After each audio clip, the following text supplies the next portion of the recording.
terrible position. That's one of the country dealer team.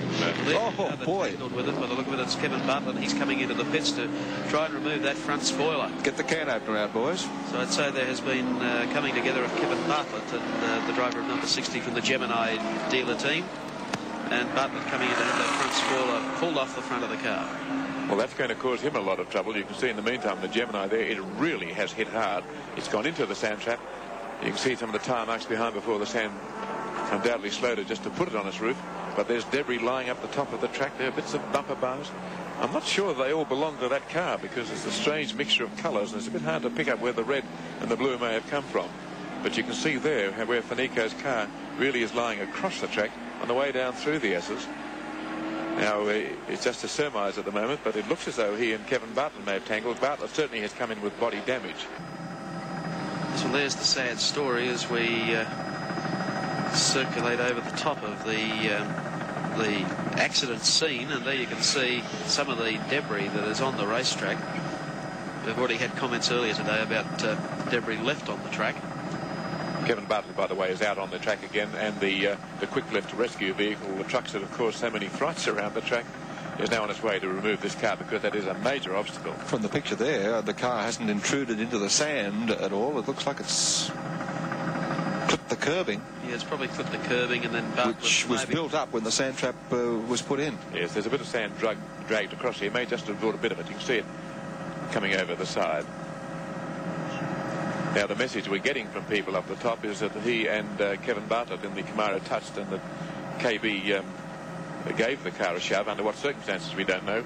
KB's been in and out of the pits, getting his spoiler taken off. You can see how the front of the car has changed. And that's going to make life very difficult for him because the Camaro, with its great speed, is absolutely dependent for its stability upon that front spoiler. With a smaller spoiler than he actually ran in the race, he was having tremendous troubles keeping the car on the road down the straight.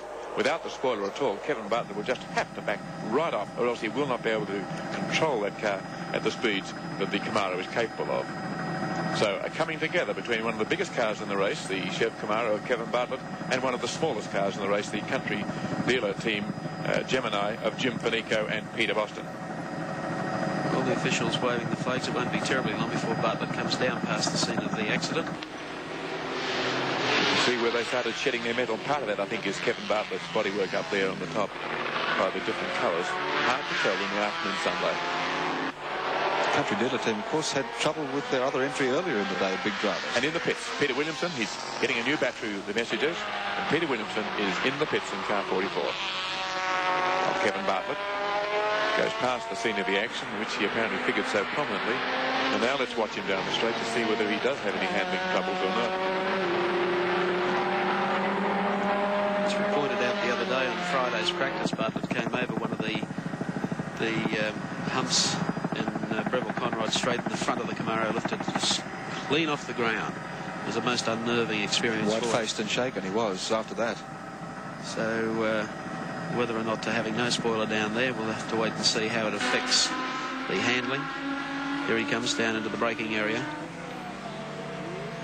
Down through the gears.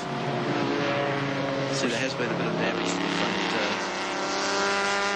We saw Kevin earlier involved at that point in touching one of the Triumph Dolomites that got in his way, and he gave it a couple of little pushes through there. Then the Dolomite turned sideways. He got out of the way. But you can see there the damage is much greater this time. A broken light on the left, the loss of the front spoiler, and the Gemini on its roof up on the top of the track.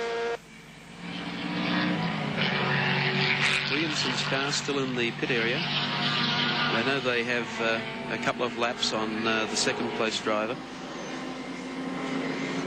But they're doing well in the index of performance and all the other awards, and they want to make sure they're out there and don't really have to race. Going into this pit stop, they had 4 laps on the car holding our second spot in that class, the chicken entry car 51 Graham Bailey. They like chicken and champagne after the race and not just the feathers. Okay, Bartlett, we're staying on in the 9 Camaro, the car that sat on pole for this race. Good qualifying effort yesterday. Kevin's already banked $9,000. That pit stop, by the way, has already cost Williamson the lead in the index of performance. The leader there now is the car 35 Capri, Barry Seaton.